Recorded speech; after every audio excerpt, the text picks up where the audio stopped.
It was one of those nights when the rain didn't just fall, it slammed against the windows like it was trying to tell me something. You know the kind, where every drop seems louder than the last, and even the shadows in your room feel alive. I was home alone, the house creaking in ways it never had before, and for some reason, I couldn't shake the feeling that I wasn't really alone. Welcome to DarkVantage, where we explore the unexplained, the eerie, and the stories that make your spine tingle. Before we dive in, make sure to like this video and subscribe to DarkVantage if you haven't already. You won't want to miss the true horror stories we uncover every week. I remember sitting in my living room, wrapped in a blanket, the rain hammering the roof, thinking tonight would be just like any other stormy night. But as the clock struck midnight, a sound came from upstairs. Not a creak, not the wind, something else, soft, deliberate footsteps. My heart jumped into my throat. I told myself it must be the house settling, that old excuse everyone uses, but deep down, I knew this was different. The footsteps stopped right above me. Then a low, almost whispering voice said my name. I froze. No one else was supposed to be home. I grabbed my phone and tried to call a friend, but the line was dead. The rain outside seemed to grow heavier, almost as if it was feeding off my fear. That's when I saw it. A shadow moving past the top of the staircase. Not a trick of the light, not a reflection, a solid, human-shaped shadow, just standing there, watching me. I told myself to breathe, to stay calm, but every instinct screamed at me to run. I ran to the front door, yanked it open, and the rain hit me like ice. But as I stepped outside, the shadow was gone. The street was empty, the rain blinding, yet I could still feel eyes on me, following me, breathing down my neck. I ran back inside, locking every door and window, and tried to convince myself it was over. That's when my phone buzzed. A text from an unknown number. It simply read, "Don't hide. I can see you." I dropped the phone, my hands trembling. That night, I didn't sleep.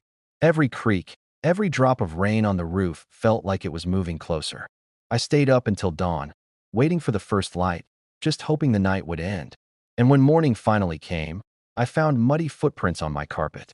Not mine, not the dog's. Too large, too dark, leading from the front door straight to my bedroom. I never found out who, or what, had been in my house that night. But my story doesn't end there. Months later, a friend told me about another house, a house just a few blocks from mine, where people reported the same footsteps, the same whispers during storms. And the scariest part?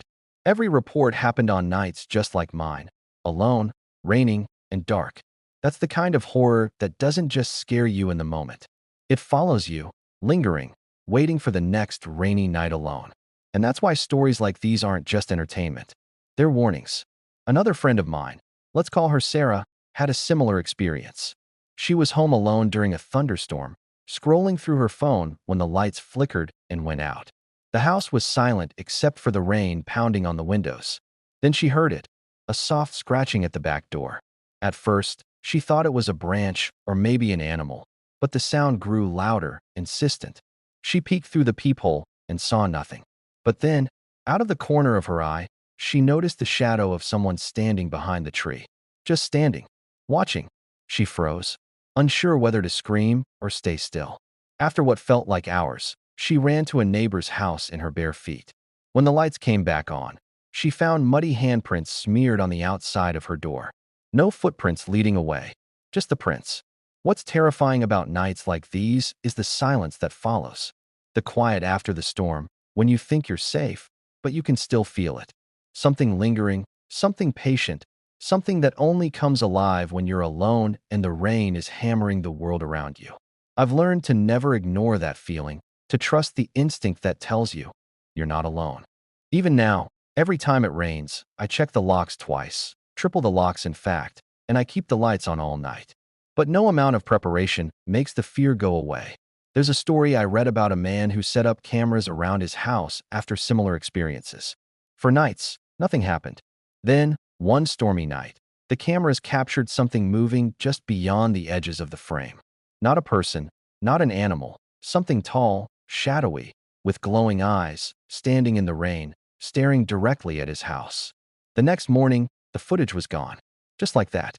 So, if you're watching this right now during a storm, alone in your room, know this: you are never truly alone. And the things that come out at night are patient, waiting for the perfect moment to step into your world. That's why stories on DarkVantage aren't just scary for the moment. They stay with you, lingering in the dark corners of your mind, waiting until the next rainy night alone. Before we continue, if you're enjoying these stories, hit that like button and subscribe to DarkVantage. We share real, spine-chilling encounters that you won't hear anywhere else, and subscribing ensures you never miss a moment of true horror. Now, back to the stories. One of the most unsettling stories I've heard came from a delivery driver. He was dropping off packages during a stormy night when he arrived at a large, old house on the outskirts of town. The house looked abandoned, but the porch light flickered on as he approached. When he rang the doorbell, no one answered. Then he heard it, a soft, wet breathing from inside the house. He called out, but no response. Thinking it was someone in trouble, he cautiously stepped inside, and that's when the door slammed shut behind him. The windows all showed nothing but rain, yet every reflection had a shadow moving across it, just out of sync, as if the house itself was alive. He barely made it out, running into the storm, and when he looked back, the front door slowly creaked open, revealing the dark silhouette of someone, or something, watching him go. Stories like these make you question everything. Were they real? Were they figments of imagination? Or is there something that thrives in the rain, in solitude, in the silence, feeding off fear and patience until it finally decides to reveal itself? DarkVantage brings you stories like this because reality can sometimes be far more terrifying than anything your mind could imagine. As the storm fades and the sun rises, you might feel safe again, but the fear lingers. That's the beauty and horror of these rainy night encounters. They don't end with the night. They follow you, stay with you, haunting the quiet moments when you think you're alone. And if you think you've experienced a story like this, or something even stranger, share it in the comments below. Let's see how many of us have had our own rainy night horror encounters. And don't forget to share this video with someone who loves a good scare, because these stories deserve to be told. The rain may stop, the thunder may fade, but the shadows never truly disappear. On nights like these, when the world is quiet except for the storm outside, remember, you are never alone, and some things are better left unseen. DarkVantage will always bring you the stories that lurk in those dark, stormy nights, waiting for you to listen, waiting for you to believe.